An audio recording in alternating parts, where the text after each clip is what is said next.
Hello दोस्तों, नमस्कार। आप सभी कैसे हैं? पार्थवी अचीवर्स में आप सभी का स्वागत है। आज हम यूपी होमगार्ड के लिए स्टैटिक जीके के इंपॉर्टेंट क्वेश्चन लाए हुए हैं, महत्वपूर्ण क्वेश्चन लाए हुए हैं। आपके सामने क्वेश्चन दिख भी रहे हैं। यूपी होमगार्ड के लिए इंपॉर्टेंट जीके जैसे क्वेश्चन है, ठीक है। टॉप 50 क्वेश्चन हैं जो कई बार पेपर में यूपी पी से संबंधित, UP constable, UP PSI and UP home guard. अब यूपी पुलिस एग्जाम करा रही है तो समझ जाइए कि उससे संबंधित क्वेश्चन है, तो आपके पेपर में पूछे जाने के चांसेस भी हैं। ठीक, क्वेश्चन देखिए, हम लोग आते हैं static GK important question, UP home guard and UPS and UPP. ठीक, सबसे जरूरी चीज है कि सारी चीजें जो इंक्लूडेड हैं यूपीपी से हैं। ठीक, उत्तर प्रदेश पुलिस कांस्टेबल हो, चाहे UP Uttar Pradesh police SI हो, या उत्तर प्रदेश पुलिस होमगार्ड। ठीक, तो इसमें क्वेश्चन ज्यादातर पूछेंगे। टॉप 50 क्वेश्चन मैं आपको इसमें ला रहा हूँ, वन लाइनर है। टॉप 50 है जो वन लाइनर है। ठीक, लेकिन ये पेपर में कई बार आए हुए क्वेश्चन है। ठीक, तो बात करते हैं, where was the first imperial forest school started in British India.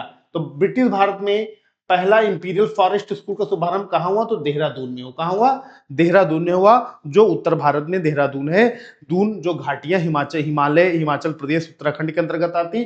तो पहला जो फॉरेस्ट स्कूल था देहरादून में स्थापित किया गया। ठीक, अगला है, in which year the foreign trade act came into force. विदेशी व्यापार अधिनियम किस वर्ष लागू हुआ भारत में? तो 1992 में, 1992 में। ठीक, WTA भी इसी समय लगभग 1999 में आता है, वर्ल्ड ट्रेड ऑर्गेनाइजेशन। तो उसी समय 1992 में विदेशी व्यापार अधिनियम भारत पे लागू हुआ है। ठीक, नेक्स्ट है, how many schedule are there in the Indian constitution. Bharat संविधान में कितनी अनुसूचियां हैं? तो 12 अनुसूचियां हैं। भारत संविधान में कुल 12 अनुसूचियां हैं, जिसमें वेतन, भत्ते, शपथ सारी चीजें बताई गई हैं। ठीक, 12 अनुसूचियों के बारे में बताया गया है। तो भारत संविधान में कुल 12 अनुसूचियां हैं। राइट, आगे आते हैं, शारदा अधिनियम। What was the Sharda act related to. Sharda अधिनियम किससे संबंधित है? तो चाइल्ड मैरिज, बाल विवाह से। मतलब पहले, आज से कुछ समय पहले की बात करें तो बॉयज और गर्ल्स की जो शादी का एज का रेशियो था, कहो 10 साल की लड़की हो और 14 साल का लड़का हो, उससे बिया हो गया, या 18 साल का लड़का, उससे विवाह कर दिया गया। तो ये जो शारदा एक्ट आया, इसमें निर्धारित कर दिया गया कि लड़की की उम्र होगी कम से कम 18 वर्ष होनी चाहिए, और लड़के की जो उम्र होगी, बॉयज की जो उम्र होगी, वो 21 साल होनी चाहिए। तो ये जो वर्ष निर्धारण शारदा एक्ट किससे संबंधित है? तो चाइल्ड मैरिज, बाल विवाह से संबंधित है। ये पेपर में बहुत बार आ चुका है, तो मोस्ट इंपॉर्टेंट क्वेश्चन है कि शारदा एक्ट किससे संबंधित है? तो चाइल्ड मैरिज से। ठीक, आगे आते हैं, which layer of the atmosphere is responsible for the deflection of radio waves. Radio तरंगों का विक्षेपण के लिए वायुमंडल की कौन सी परत उत्तरदायी होती? तो आयनोस्फेयर, आयन मंडल जो होती है वो जिम्मेदार होती है। ठीक, आगे आते हैं, Gandhi Irwin pact was related to which movement of India. Gandhi Irwin समझौता भारत के किस आंदोलन से संबंधित है? तो सिविल डिसोबीडियंस मूवमेंट, सविनय अवज्ञा आंदोलन से संबंधित है गांधी इरविन समझौता। ठीक, गांधी इरविन समझौता किससे? सविनय अवज्ञा आंदोलन से संबंधित है। अगला है, Mohiniyattam is traditional dance from that originate in which Indian state. Mohiniyattam एक पारंपरिक नृत्य है जो भारत के किस राज्य में उत्पन्न हुआ? तो मोहिनी अट्टम आपका केरल में उत्पन्न हुआ। कहां पे? केरल पे। ठीक, which is the smallest state of Indian term of area. क्षेत्रफल के अनुसार भारत का सबसे छोटा राज्य कौन सा है? तो गोवा जो है सबसे छोटा राज्य है क्षेत्रफल की दृष्टि से। भारत का सबसे छोटा गोवा है, तो सबसे बड़ा कौन सा है अगर पूछा जाए? तो राजस्थान है क्षेत्रफल की दृष्टि से।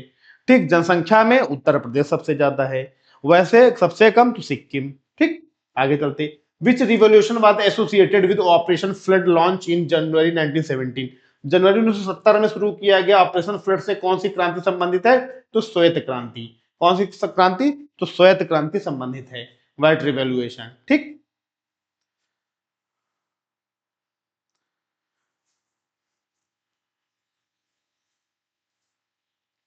आगे आते हैं दोस्तों, एक मिनट हुआ,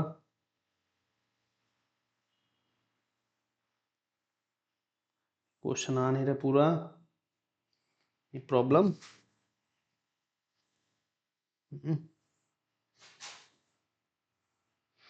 कोई दिक्कत आ रही है, टेक्निकल कोई दिक्कत बच्चों आ रही है, क्वेश्चन आ नहीं रहा है पूरा।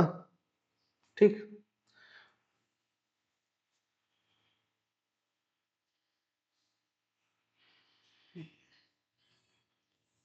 क्वेश्चन पूरा दोस्तों नहीं आ रहा है, हम नेक्स्ट क्वेश्चन पे आते हैं। ठीक है, क्वेश्चन दोस्त पूरा नहीं आ रहा है, दो तीन एक दो क्वेश्चन ड्रॉप हो गए हैं।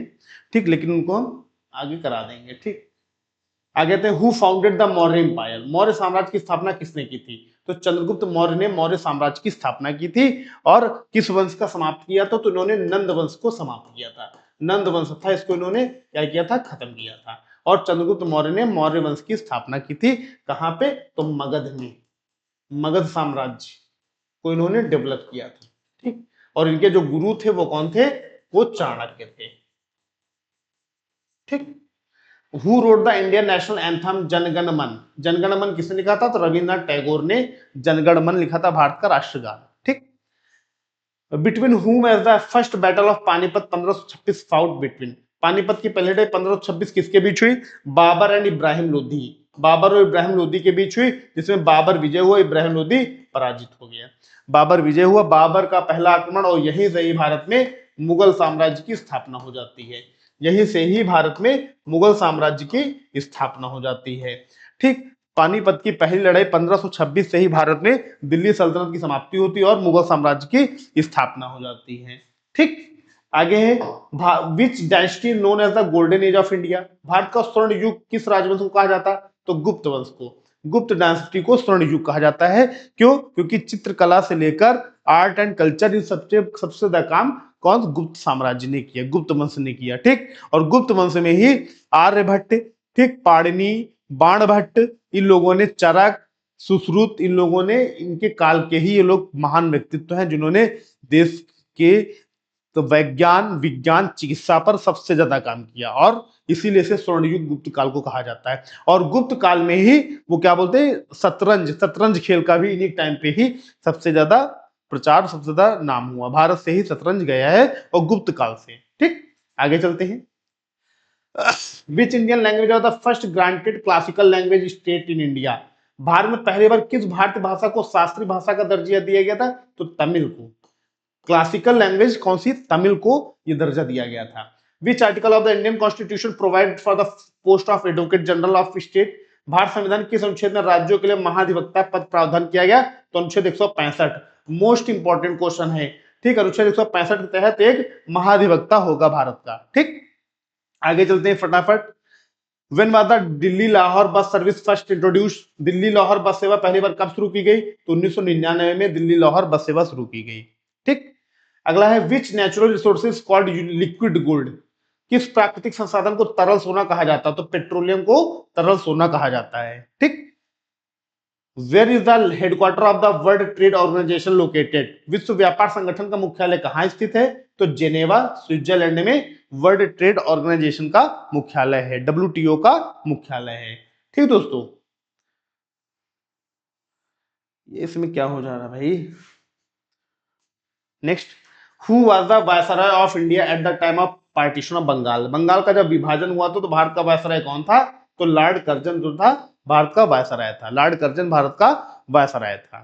ठीक, तो दोस्तों नेक्स्ट क्वेश्चन पे आते हैं हम लोग। देखो, दो तीन क्वेश्चन जो है ड्रॉप हो जा रहे हैं हर एक स्लाइड में, तो कुछ बाय डिफॉल्ट प्रॉब्लम आ गई है ना, तो बच्चों थोड़ा वो देख लीजिएगा ना, दो तीन चार क्वेश्चन जो है ड्रॉप हो जा रहे हैं, तो उसके लिए मैं माफी मांगता हूँ। ठीक, लेकिन यह कि कुछ अब हो गया, उसमें तो हम कुछ कर नहीं सकते हैं, टेक्निकल फॉल्ट कुछ होगा, हो गया है ना, तो इसको सही हो जाएगा, फिर आपको बता जाएगा ना। जो क्वेश्चन छूट जाएंगे उनको हम बता देंगे किसी अन्य वीडियो में। ठीक, what is the total number of sustainable development goals set by the United nation? बहुत इंपॉर्टेंट क्वेश्चन है। संयुक्त राष्ट्र द्वारा निर्धारित सतत विकास लक्ष्यों की कुल संख्या कितनी है? तो 17। कुल 17 सतत विकास लक्ष्य। मोस्ट इंपॉर्टेंट क्वेश्चन है ये, ऐसे क्वेश्चन पेपर में बहुत आते हैं। ठीक, which is the largest commercial bank in India? Bharat का सबसे बड़ा वाणिज्यिक बैंक कौन सा है? तो state bank of India. Bharat state bank Bharat का सबसे बड़ा वाणिज्यिक बैंक है। ठीक दोस्तों, Who was the Governor General of India during the revolt of 1857? 1857 क्रांति के समय भारत का गवर्नर जनरल कौन था? तो 1857 के समय भारत का गवर्नर जनरल लॉर्ड कैनिंग था। कौन था? Lord Canning. और कहा जाता है ये अंतिम गवर्नर जनरल थे, अंतिम गवर्नर जनरल और पहले वायसराय भी थे। पहले वायसराय ऑफ इंडिया भी थे, वायसराय थे भारत के, ठीक, क्योंकि भारत पे क्राउन रूल आ गया था, महारानी का शासन आ गया था, संसद ब्रिटिश पार्लियामेंट का रूल आ गया था, ठीक। who preside who presides over the joint sitting both house of parliament, संसद के दोनों सदनों की संयुक्त बैठक की अध्यक्षता कौन करता है? तो लोकसभा अध्यक्ष करता है। स्पीकर ऑफ लोकसभा जो है संयुक्त बैठक की अध्यक्षता करता है, लेकिन संयुक्त बैठक बुलाने का अधिकार किसको है? तो बुलाने का अधिकार राष्ट्रपति महोदय को है। ज्वाइंट कमेटी, ज्वाइंट जो पार्लियामेंट की ज्वाइंट हाउस, दोनों हाउस आपस में बुलाने का अधिकार सिर्फ राष्ट्रपति को है, ठीक, और इसकी अध्यक्षता लोकसभा स्पीकर करता है हमेशा, ठीक। आगे चलते हैं। When was the quit India movement launch? Bharat छोड़ो आंदोलन कब शुरू हुआ? तो 1942 में शुरू हुआ, ठीक। कब? 1942 में शुरू हुआ। इसी में गांधी जी ने कहा था करो या मरो, करो या मरो का नारा दिया था, ठीक। When did the Simon commission came to India? Simon commission Bharat कब आया? तो 1928 में आया। इसका विरोध भारतीयों ने खूब किया। क्यों किया? साइमन कमीशन गो बैक के नारे दिए गए। इसी में लाला लाजपत राय के सर पे लाठी पड़ी थी और यहीं पे तभी इनकी मृत्यु हुई थी। साइमन कमीशन ऐसा हुआ था जब हर बार चार्टर एक्ट्स आते थे और अधिनियम आते थे तो इसकी रिपोर्ट बनके ब्रिटिश पार्लियामेंट को जाती थी। तो साइमन कमीशन जब आया था तो इसमें 7 सदस्य थे और सारे के सारे ब्रिटिशर्स थे। तो इसी का भारतीयों ने विरोध किया कि ब्रिटिशर्स रहेंगे, इंडियंस भी रहेंगे। भाई आप रिपोर्ट उल्टी सीधी बना के आप सबमिट कर दो वहां पे, तो ये नहीं ठीक रहेगा। आप इंडियन भी रहेंगे तो इंडियन भी उस रिपोर्ट को पढ़ेंगे, देखेंगे, तभी वो वहां पे सेंड होगी, सबमिट की जाएगी। तो इसी का विरोध हो रहा था, साइमन कमीशन गो बैक का नारा दिया गया था। और दूसरी चीज, ये साइमन कमीशन जो है हर साल जब होता था कमीशन की रिपोर्ट आता था, लास्ट मूवमेंट पे आता था, और ये समय से पहले आ गया था कमीशन, ठीक। इसी वजह से भारत इसका विरोध कर रहे थे, ठीक। आगे चलते हैं। Which section of the IT act empowers the government of block certain online content? IT अधिनियम की कौन सी धारा सरकार को कुछ ऑनलाइन कंटेंट को ब्लॉक करने का अधिकार देती है? तो सेक्शन 69A, धारा 69A। मोस्ट इंपॉर्टेंट क्वेश्चन है ये, बहुत अच्छा ही करंट का क्वेश्चन है, बहुत अच्छा क्वेश्चन है ये, ठीक। क्वेश्चन ऐसे ही पेपर में पूछे जाते हैं।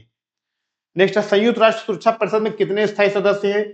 How many permanent members are the UN security of council? तो 5 सदस्य हैं। 5 परमानेंट मेंबर्स होते हैं जो यूएन सिक्योरिटी काउंसिल है, 5 परमानेंट सदस्य। हल्दी घाटी का युद्ध कब लड़ा गया? When was the battle of Haldi Ghati fought? तो 1576 में लड़ा गया। 1576 में लड़ा गया। किसके बीच? महाराणा प्रताप वर्सेस अकबर। तो अकबर तो लड़ने आए नहीं, क्योंकि अकबर कभी महाराणा का सामना ही नहीं कर सके। अकबर ने मान सिंह को भेजा था, अपने सेनापति मान सिंह को उन्होंने भेजा था। और मान सिंह को क्योंकि जानते हैं कि हिंदुस्तानियों को लड़ाना तो आपस में लड़ाओ, हम नहीं जाएंगे, हम जाएंगे तो हम मार खा जाएंगे। तो अकबर कभी भी महाराणा के सामने नहीं आए, इनकी हिम्मत नहीं हुई, ठीक। तो हल्दी घाटी के युद्ध महाराणा और उनके बीच हुआ, जिसमें से मान सिंह की विजय हुई और महाराणा प्रताप इसमें हार गए थे, ठीक। नेक्स्ट क्वेश्चन, दक्षिण अमेरिका, देखो बेटा प्रॉब्लम वही आ रही ना, तो शुरुआत से आ रही तो क्या किया जाए। दक्षिण अमेरिका के घास के मैदान को क्या कहते हैं? What was the grassland of south America called? तो इसको हम ऐसे बता दे रहे हैं, इसको कहते हैं पंपास। क्या कहते हैं? पंपास। तो वहां के मैदानों, सॉरी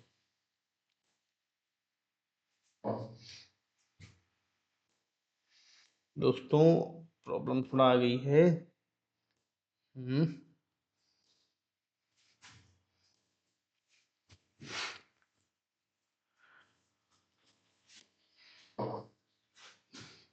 देखो आ गया यहाँ पे,